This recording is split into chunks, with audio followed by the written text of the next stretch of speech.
السلام علیکم طارق محمود صاحب. وعلیکم السلام ورحمۃ اللہ وبرکاتہ. کیسے ہیں؟ خیریت سے ہیں آپ؟ ٹھیک ہیں؟ جی چنگے تسی سناؤ ٹھیک ہو؟ اللہ تعالیٰ دا وڈا احسان ہے. Thank you sir. کیا حال چال ہے ستڑے آپ کے؟ موشے ساڈے. Thank you sir. اور سنائے خیر وفیت ہے؟ Thank you sir. بڑے اللہ آپ کو عزت دے. ایک ہفتہ وچوں مس کیتا ہے کہ تہاڈی محبت اور عقیدت نے دوبارہ جی دل آیا دے نو وچ تاڈا بٹھایا تہاڈے بہت شکریہ تشریف لان دا. آج بیٹھے ہیں کہ شیخ صاحب نال ذرا گفتگو کریے، کچھ سیکھیے، تھینک یو سر. کچھ سوال کریے جناب. میں چاہوں گا کہ تھوڑے چھوٹے چھوٹے جو سوال ہیں نا وہ آپ سے پہلے کر لیے جائیں، اس کے جواب بھی مختصر ہو جائیں، اور اس کے بعد جی سر. جی بسم اللہ. کوشش ہوگی کہ ٹائم زیادہ نہ لیا جائے، آپ جی کا بسم بڑا اللہ. قیمتی وقت ہے. ایک تو میں گزارش یہ کروں گا کہ آپ کوئی ایسا سلسلہ شروع کریں، یہ سوالات جو آپ کا سلسلہ بہت اچھا ہے، اس میں لوگوں کو کافی نالج مل رہا ہے اور انفارمیشن آپ دے رہے ہیں. ایک قرآن مجید کا کوئی درس شروع کرے، قرآن پاک کی تفسیر جو ہے نا، یہ اگر ایسا ہو سلسلہ وار اس کے لیکچر، جی تو تاکہ تمام مسلمان عالم دنیا پوری کے جو مسلمان ہیں ان کو قرآن پاک کی ترجمہ و تفسیر کے اوپر آپ بیان کریں قرآن و حدیث کی روشنی میں. اچھا، میرے چھوٹے چھوٹے جو سوال میں پہلے کرتا ہوں، پھر زیادہ وقت میری کوشش تو یہ ہوگی کہ زیادہ وقت نہ کا لیا جائے. جی سر. تو اگر آپ زیادہ وقت دیں تو یہ آپ کی بڑی ذرا نوازی ہوگی، میں آپ کا بےحد مشکور ہوں اللہ آپ کو گا. عزت دے. ایک تو سر یہ ہے کہ اللہ آپ کو عزت دے، ماشاء اللہ، جزاک اللہ.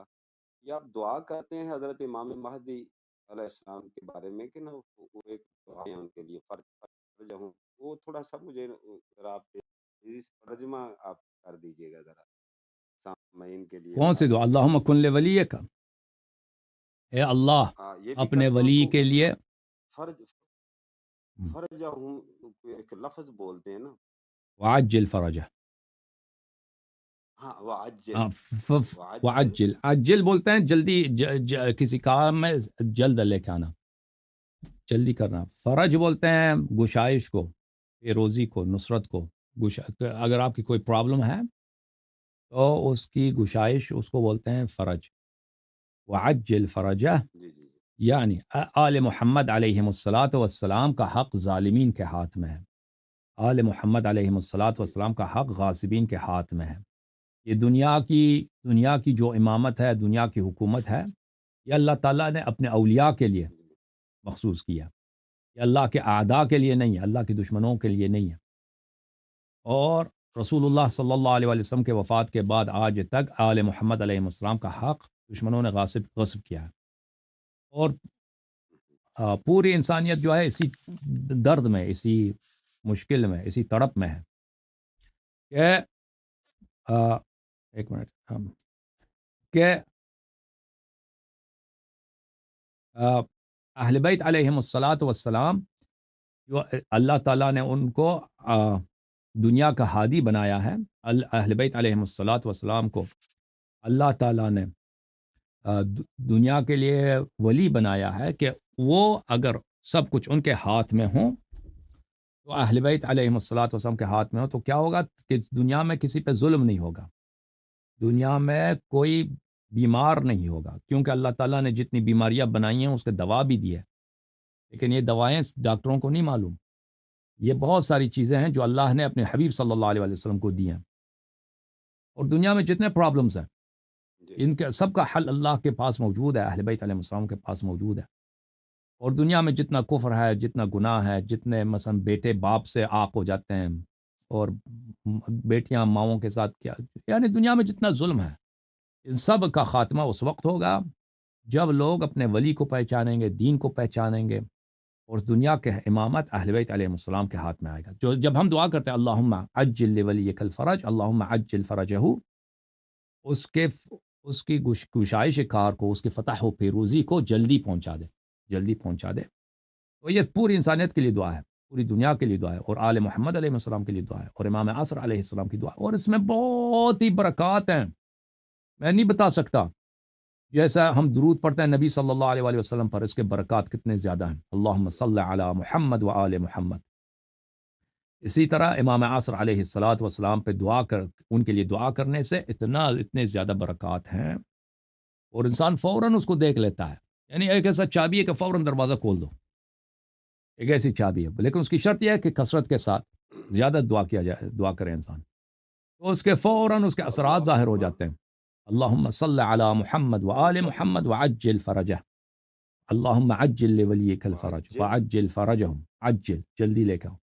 امام عصر علیہ الصلاۃ والسلام کا بھی وعجل اپنا فرج فرمان ہے، مختلف ان کا فرمان ہے کہ میرے شیعہ میرے لیے دعا کرو، اس لیے نہیں کہ ان کو ہماری دعا کی ضرورت ہے، اس لیے ہے کہ یہ دعا جو ہے، جیسے نبی صلی اللہ علیہ وسلم پہ ہم درود بھیجتے ہیں، تو نبی صلی اللہ علیہ وسلم پہ جی درود بھیجنا خود ہماری طہارت کے باعث ہے، ہمارے لیے برکات کا باعث ہے۔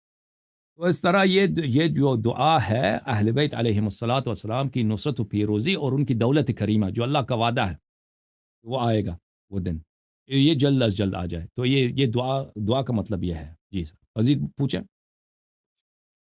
جی حضرت امام حضرت محمد بن حنفیہ رضی اللہ تعالیٰ عنہ، یہ ان کے بارے کچھ ایسی حدیث میں ان سے مروی ہیں، تو یہ امیر معاویہ کے بارے رضی اللہ تعالیٰ عنہ کے بارے میں یہ انہوں نے تعریف کی ہے، تو میں یہ جاننا چاہوں کیا یہ شیعہ علی یعنی میں ان کا شمار ہے، آپ ان کے کون ہے بارے وہ؟ میں کیا کون؟ بتائیں؟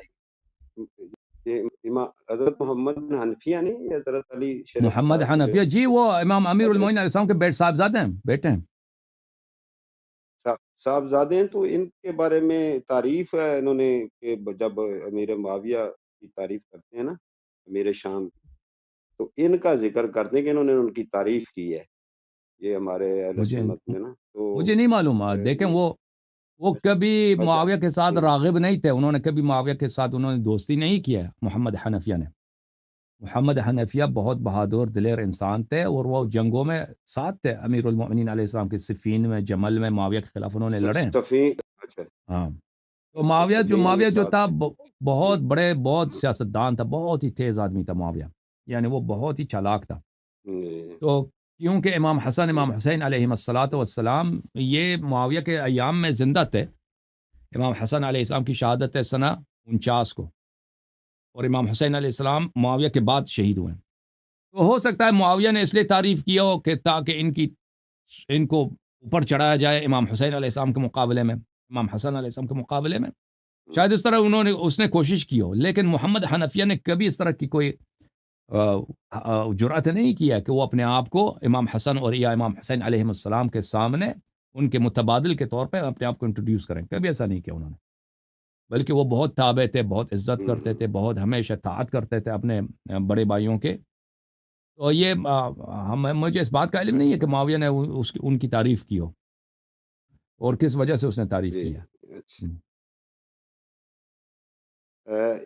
حضرت امام علی رضا علیہ السلام کی جو شہادت ہوئی ہے، یہ مامون کے دور میں بنی واس کے خلیفہ کے دور جی میں، یہ تو جی میں ہاں، نے کہیں یہ پڑھ رہا تھا، تو ان کی بیٹی بھی آپ کے عقد میں تھی، نکاح میں تھی، نہیں تو نہیں، ان کی بیٹی نہیں تھی۔ کیسے؟ تو مامون نے ان کو زہر دیا تھا نا امام رضا علیہ الصلاۃ والسلام کو، کیونکہ حسادت کی وجہ سے، امام رضا علیہ السلام کی شخصیت ایسی تھی، دیکھیں اس زمانے میں یہ تھا، مامون ایک بہت بڑا سیاستدان تھا، اور دیکھیں یہ خلفاء جو ہوتے ہیں نا، یہ جو لائق خلیفہ ہوتے تھے، جو اپنی حکومت کو چلاتے تھے، وہ بہت چالاک ہوتے تھے، بہت سمجھدار ہوتے تھے، کیونکہ خلافت چلانا ایسی تو نہیں ہے کہ آدمی بیوقوف ہو یا سادہ ہو وہ حکومت کر سکتا ہے، اور جو خلفاء سادہ ہوتے تھے، عیاشی وغیرہ میں لگتے تھے، حکومت ان کے ہاتھ سے چلی جاتی تھی۔ تو مامون بہت ہی ذہین آدمی تھا، بہت ہی ہوشمند آدمی تھا، اس کا ہوش بڑا تیز تھا، اور وہ بہت بڑا عالم بھی تھا مامون، اس کے مناظرات ہیں مختلف علماء کے ساتھ، مختلف مذاہب کے علماء کے ساتھ، وہ دلالت کر رہا ہے کہ وہ بہت ہی فاضل آدمی تھا۔ مامون کے دور میں یہ تھا کہ زیدی بہت قیام کرتے تھے، زیدی بہت خروج کرتے تھے، اور زیدی کون تھے؟ زیدی سب کے سب ان کے زیدیوں کے جو امام تھے، یہ سب حضرت امیر المؤمنین علیہ السلام اور حضرت فاطمہ زہرا سلام اللہ علیہ کے نسل سے تھے، یعنی یہ سادات تھے، امام رضا علیہ السلام کے جو کزنز ہیں، ہوں، یہ کہتے تھے کہ بھئی وہ لوگ ان سے محبت کرتے تھے کیونکہ یہ حضرت زہرا سلام اللہ علیہ کی نسل سے ہیں، اور یہ کہتے بھی تھے کہ ہم علی علیہ السلام کے اولاد ہیں، فاطمہ زہرا سلام اللہ علیہ کے آل ہیں، آپ ہماری سپورٹ کریں، تو یہ ہم اہل بیت ہیں، ہوں، رسول اللہ صلی اللہ علیہ وسلم نے فرمایا میرے اہل بیت کی عزت کرو، میرے اہل بیت کی سپورٹ کرو، میرے اہل بیت کی اطاعت کرو، اور وہ سب وہ جو احادیث ہیں ثقلین وغیرہ وہ اپنے لیے لاتے تھے، تو مسلمان کے ساتھ بیعت کرتے تھے، تو ان بہت زیادہ ان لوگوں نے خروج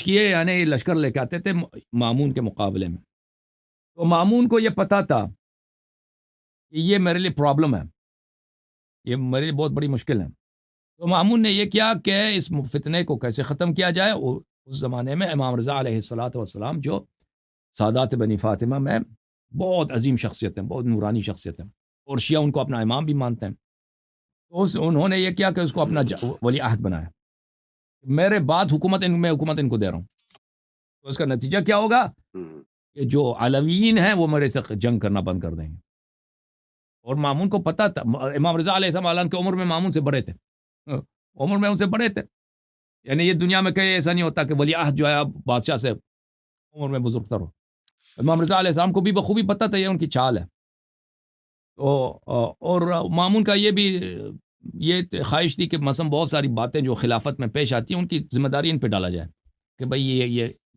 یہ بھی تو حکومت پہ ہے نا، تو امام رضا علیہ السلام نے پہلے یہ شرط لگایا کہ میں کسی کام میں مداخلہ نہیں کروں گا، میں اس شرط پہ قبول کرتا ہوں ولایت عہد کو کہ میں کسی کام میں مداخلہ نہیں کروں گا، نہ بیت المال میں، نہ سیاست میں، نہ ادارے حکومت میں، کسی کو عزل کرنا ہے، کسی کو نصب کرنا ہے، مامون نے کہا ٹھیک ہے، اور امام رضا علیہ الصلاۃ والسلام نے بہت ہی یعنی ان کو پتہ تھا کہ میں یہ سب ان کو بلایا تھا مرو جو ہے وہ ترکمنستان میں پڑتا ہے، اس کا دارالخلافہ اس زمانے میں مرو میں تھا، خراسان میں تھا، امام رضا علیہ الصلاۃ والسلام بہت روئے تھے مدینہ منورہ میں اپنے نانا کے قبر پہ کہ نانا یہ آخری سفر ہے، میں زندہ واپس نہیں آؤں گا، تو امام رضا علیہ الصلاۃ والسلام جب گئے تھے وہاں پر مرو میں، تو وہاں پہ مامون کو بخوبی پتہ تھا کہ امام رضا علیہ الصلاۃ والسلام لوگ ان کے گرویدہ ہو رہے ہیں، ان کا تقویٰ لوگوں نے دیکھا، ان کے فضائل لوگوں نے دیکھے، اور لوگ ان کے علم دیکھتے تھے، تو لوگ ان کے گرویدہ ہوتے تھے، اور ایک دفعہ مامون نے کہا کہ آپ نماز عید پڑھائیں، امام رضا علیہ السلام نے فرمایا کہ میں اسی طرح نماز عید پڑھاؤں گا جیسے میرے نانا پڑھاتے تھے، تو امام رضا علیہ الصلاۃ والسلام بالکل اپنے نانا کی سنت پر اسی طرح امامہ سفید کپڑے اور جوتے اتار کر تکبیر کہتے ہوئے لبیک کہتے ہوئے نماز عید کے لیے نکلے، تو پورا شہر دیکھیں امام رضا علیہ السلام کی شخصیت ایسی تھی کہ لوگ ان کو دیکھتے تھے عاشق ہو جاتے تھے، تو پورا شہر میں سب لوگوں نے دیکھا کہ یہ کون ہے جس اس انداز میں اتنے متقی شخص ہے، اتنے باتقوا شخص ہے، وہ بالکل بڑے بڑے محدثین ان کو کہ اس طرح کا دیکھیں، ایک عام آدمی اللہ اکبر کہتا ہے، ایک دفعہ رسول اللہ صلی اللہ علیہ وسلم اللہ اکبر کہتا ہے نا، دونوں میں بڑا فرق ہے، آپ کو پتہ ہے ذکر ایک ہی ہے، ایک دفعہ پیغمبر بسم اللہ الرحمن الرحیم کہتے ہیں، ایک دفعہ ہم کہتے ہیں، ان دونوں میں بڑا فرق ہے، انسان کی جو طہارت نفس ہے، جو پاکی ہے، اللہ سے قرب ہے، وہ آپ کے کلام پہ بڑا اثر کرتا ہے، تو امام رضا علیہ السلام کا جو ذکر تھا اس نے شہر میں تہلکہ مچا دیا، فوراً دربار والے آ گئے، ابھی وہ جا رہے تھے راستے میں، سب لوگ بازار ہیں معطل، سب لوگ مل گئے ان کے ساتھ نماز عید کی طرف صحرا میں جانے کے لیے، تو مامون نے پیغام بھیجا، مامون کو درباریوں نے کہہ دیا اگر اسی طرح انہوں نے نماز پڑھا دی تو آپ کی حکومت ختم ہے، آپ کی حکومت ختم ہے، لوگ سب ان کے عاشق ہو جائیں گے، گرویدہ ہو جائیں گے، مامون نے فوراً بھیج دیا اپنی فوج والوں کو کہ ان کو منع کر دو، آپ نماز نہیں پڑھا سکتے، امام رضا علیہ السلام تو اسلام کو راستے سے روک دیا، تو امام رضا علیہ السلام کو شہید کر دیا، مامون نے زہر دے کے شہید کیا، کس لیے؟ حسادت کی وجہ سے، حسادت کی وجہ سے، کیونکہ ان کے کرامات ہیں، ان کے معجزات ہیں، ان کا علم ہے، جو بھی لوگ دیکھتے ہیں ان کے تقوی کے عاشق ہو جاتے ہیں، ان کے فصاحت و بلاغت کے عاشق ہو جاتے ہیں، ان کے عبادت کے عاشق ہو جاتے ہیں، ان کے معجزات کے عاشق ہو جاتے ہیں، اور پھر آپ نے جو کہا کہ ان کی بیٹی ان کے عقد میں نہیں تھا، امام رضا علیہ السلام کے عقد میں نہیں تھا مامون کی، وہ حضرت امام جواد علیہ السلام ہے. ام الفضل مامون کی بیٹی تھی. بعد میں مامون پر اس نے دارالخلافہ اپنا بغداد منتقل کیا تھا. پھر بغداد میں کئی سال بعد اس نے اپنی بیٹی کو خود آفر دیا تھا حضرت امام جواد علیہ امام رضا علیہ السلام کے صاحبزادے کو. پھر امام رضا ان سے ان کی شادی ہوئی تھی. جی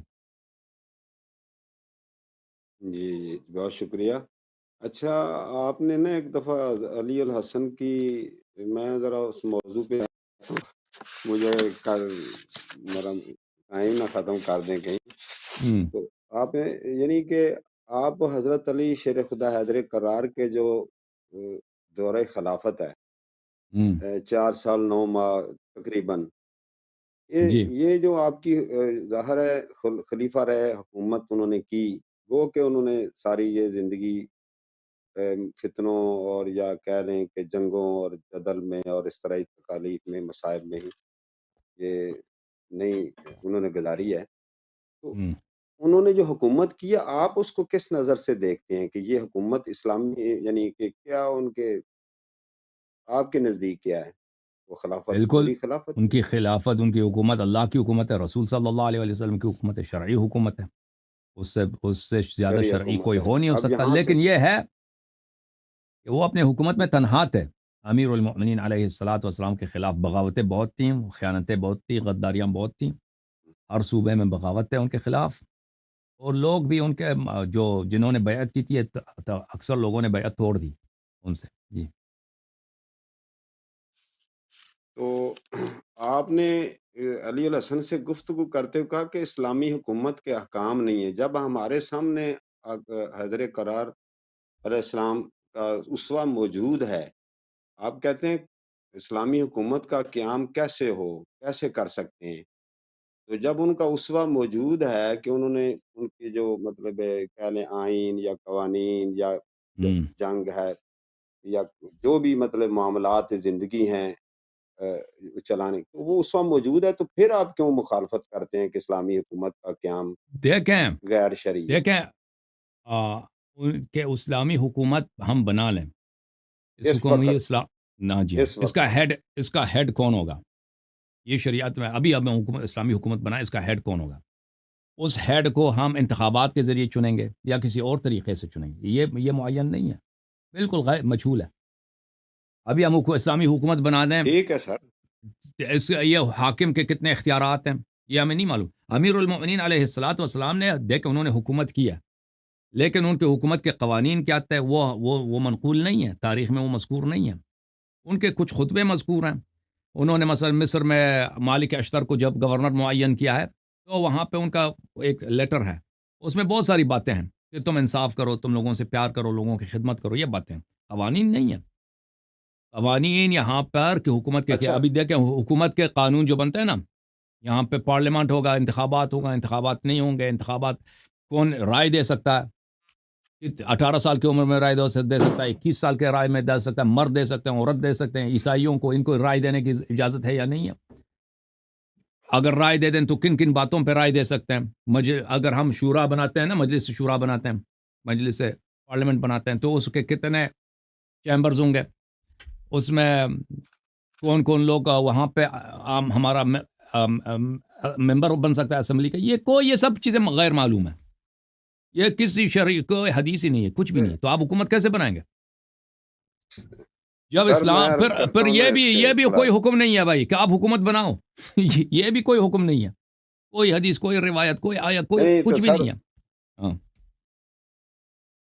دیکھیں، کلام مجید کلام اللہ ہمارے پاس موجود ہے. دیکھیں قرآن پاک کا اگر مختصر میری ناقص علم اور رائے کے مطابق یا جو سمجھ آئے، یعنی قرآن پاک کو اگر ہم خلاصہ کریں تو وہ ایمانیات پر مشتمل ہے، اس میں عبادات ہیں، اس میں احکامات ہیں. تو سب کون سی ایسی چیز ہے جو مطلب اتنی مشکل؟ وہ تو ایک آئین ہے ہمارے پاس لکھا ہوا ہے، اور باقی اسوہ رسول ہے آپ کے پاس بھی موجود ہے، اور اسوہ علی ہے، اور بھی چلو آپ چونکہ نہیں مانتے، میں یعنی دوسرے خلفاء کے اسوہ کو، تو جو ان کا اسوہ ہے اس میں کیا مذائقہ ہے؟ اور آپ اگر چاہتے ہیں کہ کوئی ان کو دیکھ کر فیصلے کرے کوئی کابینہ یا کوئی تو مطلب ان کے شورا، اسوے میں دیکھیں جو اگر قطعی آپ ہے، اگر جو قطعی ہے ایک منٹ سر، جی ایک منٹ سر، جی ایک منٹ سر، میں پھر فریم جی کرتا ہوں سوال۔ تو اگر صورتحال میں کتنی صدیاں گزر گئی ہیں اور امام مہدی علیہ السلام، آپ سے میں نے پہلے ایک دفعہ عرض کی تھی، سوال کیا تھا، آپ نے اس کا جواب دیا تھا کہ بھئی وہ معصوم نہیں ہے نا، تو اس میں ظلم ہے، جبر ہے، لوگوں کا استبداد ہوگا، یہ وہ میں نے جواب ہے آپ کو۔ لیکن اب اس صورتحال میں جہاں ظلم ہے، جبر ہے، تو پھر کیا مسلمان کیا کرے؟ ایک سوال۔ تو اگر دوسرا قرآن مجید کو جب دیکھیں تو وہاں اس کو ضمناً ساتھ جہاد کا حکم ہے، اور ایک جگہ قرآن پاک سورۃ النساء کی ایک آیت بھی ہے کہ آپ کہیں بستی میں کوئی مظلوم، کوئی ایسے لوگ جو روتے ہیں، چیختے ہیں، پکارتے ہیں، ان کی مدد کے لیے آئیں، تو جہاد کی اتنی تلقین ہے، تو یہ کہ بھی ان کی جا کے مدد کرو، امر بالمعروف و نہی عن المنکر ہے، تو یہ ان چیزوں کو، عدل کو، اعدلوا هو اقرب للتقوی، عدل، انصاف، مظلومین کی مدد، نصرت، یہ کون کرے گا؟ یہ ظلم سہتے کون رہیں، یعنی کرے گا؟ صبر ہی کرتے رہیں۔ کون کرے گا؟ یہ اس وقت جو مطلب ایک اسلامی طرف حکومت کفر بنائے ہی ہے نا، باطل ہے، نظام ہے، اسلام او بھائی وہ کافر بہتر ہے، نہیں نہیں اللہ یقین جانو آپ کے سیاست سے مسلمان سیاستدانوں سے کافر لیکن بدتر نہیں نہیں ہے، سر، اصول انصاف ان سر، میں زیادہ ہے۔ شیخ صاحب، ابھی سنیں، ابھی دیکھیں، اصولی آپ بات نے یہ ہے جتنی کہ باتیں کہی ہیں میں ان باتوں کو مانتا ہوں، دیکھیں آپ نے کہا کہ اگر کہیں پہ ظلم ہو رہا ہے، مثلا عورتوں کو ریپ کر رہے ہیں، مار رہے ہیں، وہاں پہ اگر کوئی مدد کر سکتا ہے مدد کر لے، لیکن اس کا مطلب یہ نہیں کہ اسلامی حکومت بنانا، اس کا شرط اسلامی حکومت نہیں ہے۔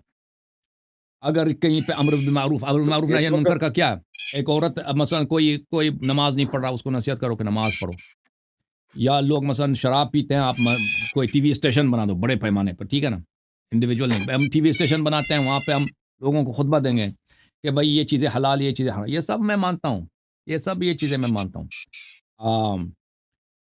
جہاں تک جہاد کا تعلق ہے، جہاد دو طرح کے جہاد ہے، ایک جہاد ہے دفاع میں، کہ مثلا ہم یہاں پہ بیٹھے ہیں، اپنے شہر میں بیٹھے ہیں، کوئی آیا ہے ہمیں قتل کرنے کے لیے، تو اس کو دفع کرنے کے لیے اس میں کسی کی اجازت کی ضرورت نہیں ہے۔ ہم اگر ایک ظالم آیا ہے ہمیں قتل کر رہا ہے، ہم اس کو دفع کرنے کے لیے، اس کو شکست دینے کے لیے کسی بھی ناصبی، کسی بھی کافر، کسی بھی شخص کے ساتھ اتحاد کر سکتے ہیں، اس کے جھنڈے کے نیچے جہاد بھی کر سکتے ہیں، لیکن صرف ہدف یہی ہوگا کہ یہ جو آدمی ہمیں قتل کرنے آیا ہے، یا ہمارے عورتوں کو اسیر لینے کے لیے، ہمارے مال کو لینے کے لیے، ہمارے زمین کو لینے کے لیے، اس کو دفع کر لیں، یہ بھی ہم مانتے ہیں۔ لیکن جہاد کی ایک دوسری قسم ہے کہ ہم دنیا، جیسے رسول اللہ صلی اللہ علیہ وسلم کے زمانے میں کہ بیچتے تھے کہ تم یا مسلمان ہو جاؤ یا لشکر آ رہا ہے بھائی، ٹھیک ہے نا، مسلمان بنانے کے لیے وہ جہاد کرتے تھے۔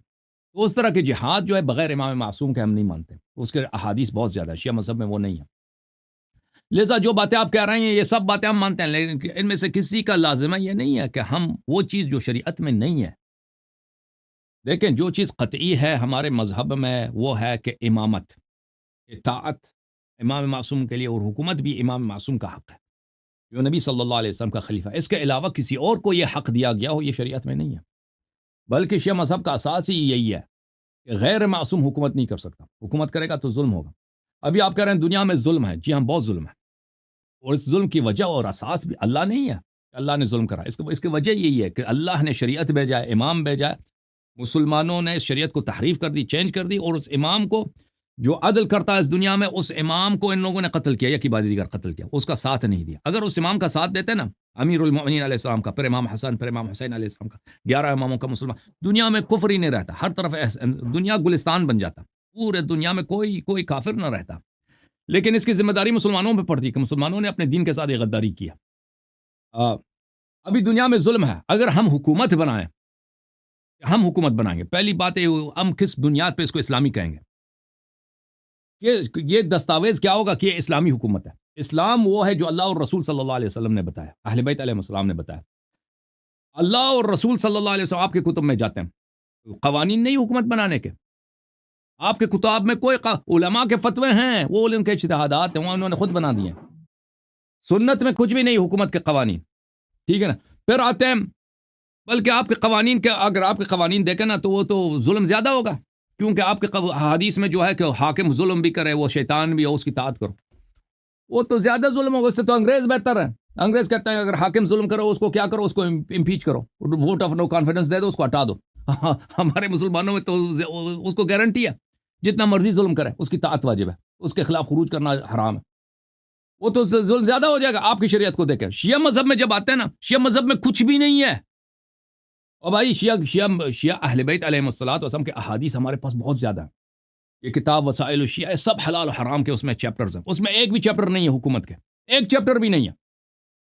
ہمارے جو مجتہدین بھائی ہیں، میں ان کو تو نہیں مانتا، لیکن انہوں نے بہت سارے کتاب فقہ میں لکھے ہیں، احکام میں، حلال و حرام میں۔ ان کے آپ دیکھیں، لمعہ شرح لمعہ شرائع الاسلام، المبسوط فی الفقہ، علامہ حلی کی جو کتاب ہے التذکرہ وغیرہ، اس میں اتنے مختلف حلال و حرام کے احکام ہیں، ایک بھی چیپٹر نہیں ہے حکومت کے احکام، کچھ بھی نہیں ہے۔ یعنی بالکل شیعہ مذہب میں یہ تو بالکل قطعی ہے کہ حکومت کس کا حق ہے؟ امام معصوم علیہ السلام کا حق ہے۔ اس کے بعد انہوں نے یہ حق کسی اور کو دیا نہیں دیا، بالکل کسی اور کو نہیں دیا۔ ولایت فقیہ ایک جھوٹ ہے، ایک تہمت ہے، ایک بہتان ہے جو خمینی صاحب نے اور اس سے پہلے ملا احمد نراقی نے اپنی جہالت کی وجہ سے اس دین میں افتراء کیا ہے۔ وہ اس کے ہمارے دروس ہیں، اس موضوع پہ دیکھ لیں۔ تو آپ کہتے ہیں نا کہ ہم ظلم ختم کرنے کے لیے حکومت بنا دیں، تو کیا بنا دیں؟ اس بنیاد پہ ہم اس کو اسلامی کہیں گے؟ اور بھائی اگر ابھی میں نماز بنا دوں، ایک سنت بنا دوں آپ کے لیے، ایک نیا سنت بنا دوں کہ میں کہہ دوں کہ ٹائی پہنا یہ سنت ہے، اس کے اتنے ثواب ہے، آپ کیا کہیں گے؟ آپ کہیں گے کہ بھئی یہ تو کس کی نہ حدیث نہ آیا نہ روایا، یہ آدمی کافر ہے، یہ بدعتی ہے۔